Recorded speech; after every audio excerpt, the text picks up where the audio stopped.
ప్రతి మనిషికి తన జీవితంలో ఎప్పుడో ఒకప్పుడు ఒక పరిస్థితి ఎదురవుతుంది. తన సహనాన్ని, తన ధైర్యాన్ని, తన ఓపికని పరీక్షిస్తుంది. అలాంటి పరిస్థితులు ఎదురైనప్పుడు వెన్ను చూపించి వెనకడుగు వేస్తారా? రొమ్ము చూపించి కళ్ళల్లో కళ్ళు పెట్టి ముందడుగు వేస్తారా? అది డిసైడ్ చేస్తుంది. ఆ మనిషి వ్యక్తిత్వం ఏంటి? తన క్యారెక్టర్ ఏంటి అని.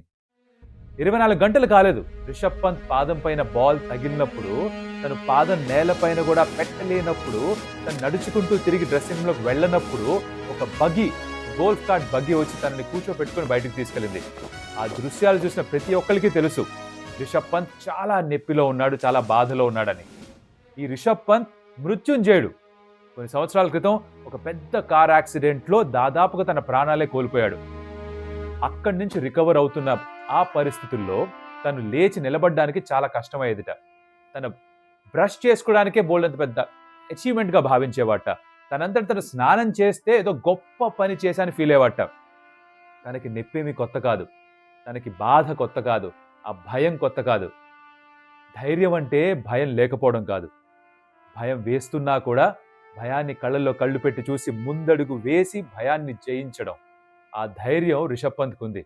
అందుకే తన కాలు ఫ్రాక్చర్ అయిపోయిందని తెలిసినా కూడా 6 వారాలు రెస్ట్ తీసుకోవాలని చెప్పినా కూడా మెడికల్ టీమ్ పెయిన్ కిల్లర్స్‌తో ఆడగలడా అని ఒక ప్రశ్న అడిగినప్పుడు ఆ సమాధానం ఇవ్వగలిగింది ఒక రిషబ్ పంత్ మాత్రమే.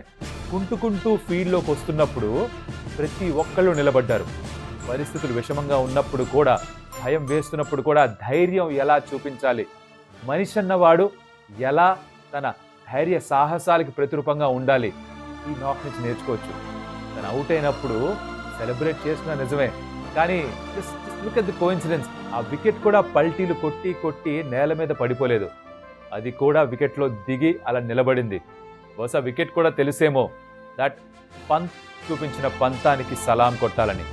అందరూ లేచి నిలబడ్డారు, అందరూ చప్పట్లు కొట్టారు. అందరూ ఈ రిషబ్ పంత్ పంతాన్ని కొన్ని దశాబ్దాలు చెప్పుకుంటారు, అందరికీ ఒక ఉదాహరణగా ఇస్తారు. రిషబ్ పంత్, నీకు నీ పంతానికి సలాం. Welcome to some tales. నా పేరు కౌశిక్. ఈ 4వ test match of Anderson Tendulkar trophy రెండో రోజు ఆట ఏం జరిగినా కూడా రిషబ్ పంత్ చూపించిన ధైర్యానికి గుర్తుండిపోతుంది అందరికీ. సరే, రోజు మొత్తంలో ఏం జరిగిందా అంటే గనక ఇండియా 358కి ఆల్అౌట్ అయిపోయారు. తర్వాత ఇంగ్లాండ్ బ్యాటర్స్ వచ్చారు. వాళ్ళు చాలా వేగంగా 200కి పైగా రన్స్ స్కోర్ చేసేశారు. బై ది వే, మీకు వీడియో ఎక్కడైనా నచ్చితే గనక తప్పకుండా ఒక లైక్ చేయండి. బికాస్ మీరు లైక్ చేస్తే వీడియోని ఆటోమేటిక్గా ఎక్కువ మందికి చూపిస్తుంది యూట్యూబ్ ఆల్గోరిథం. అండ్ అలా మాకు కొత్త ఆడియన్స్ వస్తారు. అలా కొత్తగా ఉన్న చూస్తుంటే కనుక కొంచెం subscribing to Stump Tales, because that will be a motivation for us. Please do that for us. మా బ్రో, సడన్ గా ట్రాక్ మారుస్తాను ఫీల్ అవ్వకండి. కానీ హరిహర వీరమల్లు చూసారా? సినిమా బాగుందా? నాకు చూసే టైం లేదు. ముంబైలో ఆ స్కోప్ లేదు నాకు. మీరు చూసుంటే గనక మూవీ ఎలా ఉంది? ఓ 2 లైన్స్‌లో కింద కామెంట్స్‌లో చెప్పండి. బావుందా? బాలేదా? నచ్చిందా? నచ్చలేదా? నచ్చితే ఏం నచ్చింది? నచ్చకపోతే ఏం నచ్చలేదు? Let me know. చూడాలా? వద్దా? నేను ఈ సినిమాని కాస్త చెప్తే దాన్ని బట్టి ప్లాన్ చేసుకుంటే టెస్ట్ మ్యాచ్ అయిన తర్వాతే. ఈ టైంలో ఎలాగో మనకి టైం లేదమ్మా. అర్ధరాత్రి వెనక్కి వచ్చి ఇలా వీడియోలు చేసుకోవడమే. ఇంకెక్కడుంది మన సినిమా చూసే టైము? మీరు చూడండి. మీరు హ్యాపీగా ఉండండి మా బ్రో. మీరు చల్లగా ఉండండి. సో ఇండియా మొదలుపెట్టారు రోజుని 264 పరుగుల దగ్గర. 4 వికెట్స్ నష్టపోయారు. యాక్చువల్లీ 5 అనుకున్నాం, బికాజ్ రిషబ్ పంత్ తిరిగి మళ్ళీ బ్యాటింగ్ వస్తాడని తెలీదు. డే ప్రారంభం కంటే ముందరే వచ్చిన వార్తలు ఏంటంటే 6 వారాలు రెస్ట్ తీసుకోమని చెప్పారు. ఫ్రాక్చర్ ఉంది. ఆఫీషియల్‌గా రాలేదు బీసీసీఐ నుంచి కూడా. బట్ ఇంటర్నెట్‌లో మీరు చూసే ఉంటారు. కానీ బీసీసీఐ ఒక ఆఫీషియల్ స్టేట్మెంట్ రిలీజ్ చేశారు దట్ పంత్ వస్తాడు అవసరం వస్తే బ్యాటింగ్ చేయడానికని. దానికంటే ముందర శార్దుల్ ఠాకూర్ అండ్ జడేజా వచ్చారు. జడేజా త్వరగా అవుట్ అయిపోయాడు. And then of course walked in Rishabh Pant. దాని తర్వాత వాషింగ్టన్ సుందర్ రావడం చూసాం. వాషింగ్టన్ సుందర్ అండ్ శార్దుల్ ఠాకూర్ మధ్యన ఒక 42 పరుగుల పార్ట్నర్‌షిప్ కూడా చూసాం. ఆ న్యూ బాల్‌ని కొంచెం సీ ఆఫ్ చేశారు. అండ్ రన్స్ కూడా వస్తూనే వచ్చాయి. మొదటి గంటలో 40 కంటే ఎక్కువ రన్స్ స్కోర్ చేశారు. స్కోర్ బోర్డ్ ముందుకు వెళ్తూనే ఉండింది. శార్దుల్ కూడా కొన్ని షాట్స్ ఆడడం ప్రారంభించాడు. కానీ ఎప్పట్లాగానే ఫర్ ఇంగ్లాండ్ వాళ్ళ సూపర్ మ్యాన్ బెన్ స్టోక్స్ ఆ పార్ట్నర్‌షిప్‌ని బ్రేక్ చేసి శార్దుల్ ఠాకూర్‌ని అవుట్ చేశాడు. శార్దుల్ అవుట్ వెళ్ళిపోయిన తర్వాత వచ్చాడు రిషబ్ పంత్ బ్యాటింగ్ చేయడానికి. కుంటుకుంటూ ఒక కాలుపైనే బరువు అంతా పెడుతూ తను రావడం క్రీజ్ దాకా.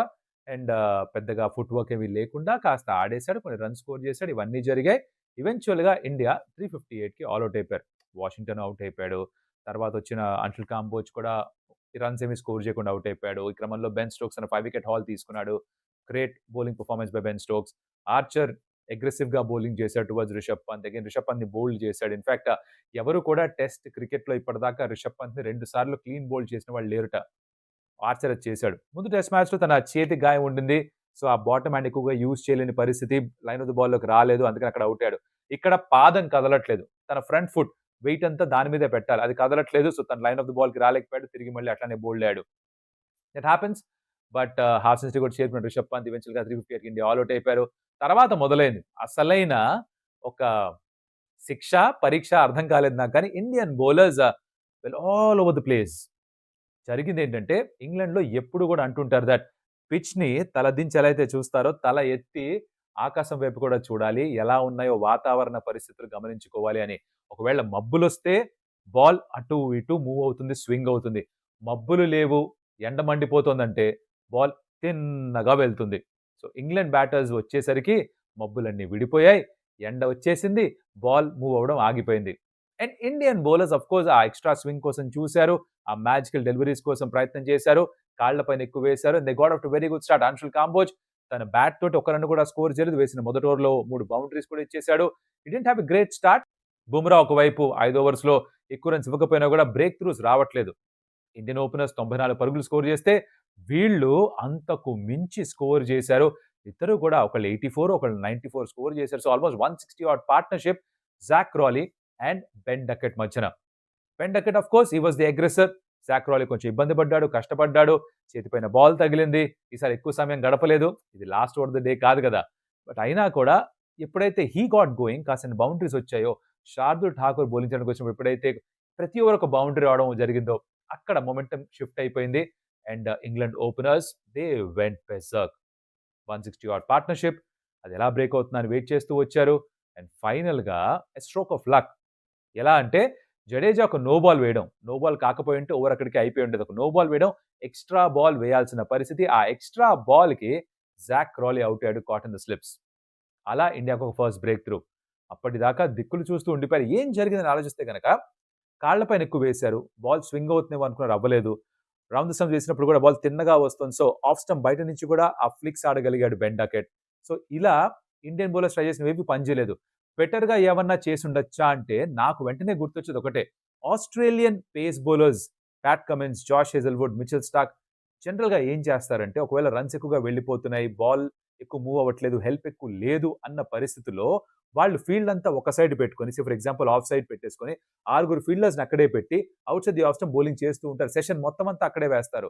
సెషన్‌లో ఒక 25, 30 ఓవర్స్ వేసినా కూడా 40 రన్‌ల కంటే ఎక్కువ ఇవ్వకుండా, రన్స్ ఇవ్వకుండా ఉక్కిరి బిక్కిరి చేస్తారు ప్రత్యర్థి బ్యాటర్స్‌ని. అలా కొన్నిసార్లు ఎలా అయితే బ్యాటర్స్ సెషన్ సీ ఆఫ్ చేస్తారో, అలాగా బౌలర్స్ కూడా సెషన్ సీ ఆఫ్ చేస్తారు. ఇండియాకి అలాంటి బౌలర్ లేడు. ఇంతకు ముందర ఇషాంత్ శర్మ ఆ రోల్ చేసేవాడు. ఒక ఎండ్‌లో టైట్‌గా బౌలింగ్ వేస్తూనే ఉండేవాడు. ఆ fourth stump, fifth stump line వేస్తూ, వేస్తూ 25 ఒక 25 ఓవర్లు వేసి 35, 40 రన్స్ మాత్రమే ఇచ్చి అలాంటి ఒక స్పెల్ వేసేవాడు. అలాంటి బౌలర్ ఇప్పుడు ఇండియా దగ్గర లేడు. అందరూ వికెట్స్ కోసం వెళ్ళేవాళ్లే. ఎవరి దగ్గర ఆ కంట్రోల్ లేదు. మరి ఆ కంట్రోల్ లేనప్పుడు ఏం జరుగుతుంది? వికెట్‌కి అటు ఇటు వేస్తారు బాల్స్ అండ్ రన్స్ ఈజీగా వస్తాయి. అదే జరిగింది. 5 రన్స్ పర్ ఓవర్ కంటే ఎక్కువ వేగంగా రన్స్ స్కోర్ చేశారు ఇంగ్లాండ్. ఆ లక్ కాస్త కలిసొచ్చింది కాబట్టి ఎక్స్‌ట్రా డెలివరీ వేయడం జడేజా, అక్కడ జాక్ క్రాలీ ఔట్ అవ్వడం, దాని తర్వాత అన్షుల్ కాంబోజ్ తిరిగి వెనక్కి రావడం, తను తన ఫస్ట్ ఇంటర్నేషనల్ వికెట్ తీసుకోవడం, అలా ఓ 2 వికెట్స్ పడ్డాయి. But of course Ollie Pope and Joe Root ఇంకేమీ వికెట్స్ నష్టపోకుండా ఈ డేని సీ ఆఫ్ చేశారు. వాళ్ళు ఎక్కువ దూరంగా ఏమి లేరు ఇండియన్ ఫస్ట్ ఇన్నింగ్స్ టోటల్‌కి. బికాజ్ 2 కంటే ఎక్కువ రన్స్ వచ్చేసాయి ఆల్రెడీ. 46 ఓవర్స్ మాత్రమే ఆడారు. ఓవర్ 5 పర్ ఓవర్ మెయింటైన్ చేస్తున్నారు. That's a great run rate to have. And అలానే ఆడుతూ పోతే ఇండియాని ఓవర్‌టేక్ చేసేస్తారు. సో మూడో రోజు ఏం చేయాలి ఇండియా గనుక ఆలోచిస్తే ఇట్స్ వెరీ సింపుల్. ఒకటి మొదట ఆ మబ్బులు రావాలని కోరుకోవాలి. అవి ఉంటేనే బాల్ మూవ్ అయ్యేది. బెన్ స్టోక్స్ వేస్తున్నప్పుడు తన ఔట్ స్వింగర్స్ వేస్తే బాల్ ఒక లెగ్ స్పిన్నర్ వేస్తే ఎంత టర్న్ అవుతుందో అంతంత టర్న్ అయ్యేది. ఒక లెగ్ బ్రేక్ లాగా బాల్ మూవ్ అవ్వడం జరిగింది. బట్ ఇండియన్ బౌలర్స్ వేస్తున్నప్పుడు ఓ స్కేల్‌తో లైన్ గీసినట్టుగా తిన్నగా వెళ్ళిపోతుండేది బాల్. అలా జరగకూడదు. ఆ బెన్ స్టోక్స్ లాగా బాల్ మూవ్ అవ్వాలంటే పైన మబ్బులు రావాలి. ఆ మబ్బులు రావాలని మనందరం కూడా కోరుకోవాలి. అది జరిగితే హోప్‌ఫుల్లీ ఒక 46 ఓవర్స్ ఓల్డ్ బాల్ తోటి కూడా కొంచెం ఏమన్నా చేయగలరేమో bowlers. Otherwise it looks very tough. England batters టచ్‌లోకి వచ్చారు. మంచి ఫార్మ్‌లో ఉన్నారు. ఆలీ పోప్ అయినా, జో రూట్ అయినా, తర్వాత వచ్చే బెన్ స్టోక్స్ అయినా. ఇన్‌ఫాక్ట్ లియం డాసన్ నంబర్ 9లో ఆర్ నంబర్ 10లో బ్యాటింగ్‌కి వస్తాడు. అక్కడ దాకా వాళ్ళ దగ్గర బ్యాటింగ్ ఉంది. లియం డాసన్‌కి 18 సెంచరీస్ ఉన్నాయి. ఫస్ట్ క్లాస్ క్రికెట్‌లో 10,000కి పైగా రన్స్ ఉన్నాయి ఫస్ట్ క్లాస్‌లో. So, it's not going to be easy for Indian bowlers. చాలా హెల్ప్ కావాలి వెదర్ కండిషన్స్ నుంచి. అదే జరిగితే డే 3 వుడ్ బి ఇంట్రెస్టింగ్. మరి అది జరుగుతుందా? బుమ్రా వికెట్స్ తీసుకుంటాడా? సిరాజ్‌కి కొంచెం లక్ ఏమైనా సహకరిస్తుందా? స్పిన్నర్స్‌ని ఎంతగా యూజ్ చేస్తారు? వాషింగ్టన్ పైన కొంచెం ఏమన్నా ఆహ్, కాన్ఫిడెన్స్ చూపిస్తాడా కెప్టెన్ శుభ్మన్ గిల్? తనకి బౌలింగ్ ఇస్తాడా లేదా? ఇవన్నీ కూడా డే 3లో చూడాల్సిన అంశాలన్నమాట. Very interesting day 3 coming up. But of course day 2 నిలిచిపోతున్న చరిత్రలో రిషబ్ పంత్ చూపించిన ధైర్యం కోసం ఇవి చూడంగానే అందరికి వెంటనే గుర్తొచ్చుంటే కొన్ని విషయాలు. అనిల్ కుంబ్లే గారు తన జా విరిగిపోయినప్పుడు అగైన్స్ వెస్ట్ ఇండీస్ వచ్చి మళ్ళీ బౌలింగ్ చేసి పట్టీ కట్టుకొని వచ్చి బౌలింగ్ చేసి బ్రైన్ లారా వికెట్ సంపాదించడం. తర్వాత Graeme Smith with broken hand వచ్చి బ్యాటింగ్ చేయడం. I think it was Mitchell Johnson తన బౌలింగ్‌ని కూడా తట్టుకోవడం. ఆఫ్ కోర్స్ ఈవెన్చువల్లీ ఔట్ అయిపోయాడు. వేరే విషయం కానీ ఆ ధైర్యాన్ని చూపించి ఒంటి చేత్తో బ్యాటింగ్ చేయడానికి రావడం. రంజీ ట్రోఫీలో హనుమ విహారీ తన రిస్ట్ బ్రేక్ అయిపోతే లెఫ్ట్ హ్యాండ్‌తో బ్యాటింగ్ చేయడం. అదే హనుమ విహారీ సిడ్నీ టెస్ట్ మ్యాచ్‌లో హామ్‌స్ట్రింగ్ ఇంజ్యూరీతో పరిగెత్తలేని పరిస్థితిలో ఓ సెషన్ మొత్తం అంతా దాదాపుగా ఆడడం. ఇలా చాలానే ఉన్నాయి. అంతెందుకు అదే టెస్ట్ మ్యాచ్‌లో అశ్విన్ కూడా he was struggling with his back spasms. తను ఆ ఇన్నింగ్స్ మొత్తాన్ని సీ ఆఫ్ చేయడం. ఇలా చాలా ఉంటాయి. బోలెడు ఇన్నింగ్స్ ఉన్నాయి. దాంట్లో ఆ లిస్ట్‌లో రిషబ్ పంత్ కూడా ఇప్పుడు యాడ్ అయిపోతాడు. పంత్ చేసిన ఈ గొప్ప ధైర్యాన్ని, ఈ సాహసాన్ని మరి ఇండియా దీని నుంచి ఏమైనా స్ఫూర్తి తీసుకొని మూడో రోజు ఫైట్ చేస్తారా? చేయగలరా? అన్నది చూడాలన్నమాట. వీడియో ఇప్పటిదాకా చూసుంటే thank you so much for thought. Like the video and మీకేం నచ్చిందో ఈ వీడియోలో కావచ్చు, డే 2 యాక్షన్ గురించి కావచ్చు కామెంట్ చేయండి. అండ్ మరొక వీడియోలో మళ్ళీ కలుస్తా. Don't forget to subscribe to some tales. I'll see you next time again. అడియోస్ అమిగోస్. బై ద వే మైక్ మార్చాం. నచ్చిందా? ఆడియో క్వాలిటీ బావుందా? Let me know. ఈ మైక్‌కి సంబంధించి ఏమన్నా మీకు ఓ రివ్యూ వీడియో కావాలంటే చెప్పండి. చేసేద్దాం నెక్స్ట్ వీడియోలో.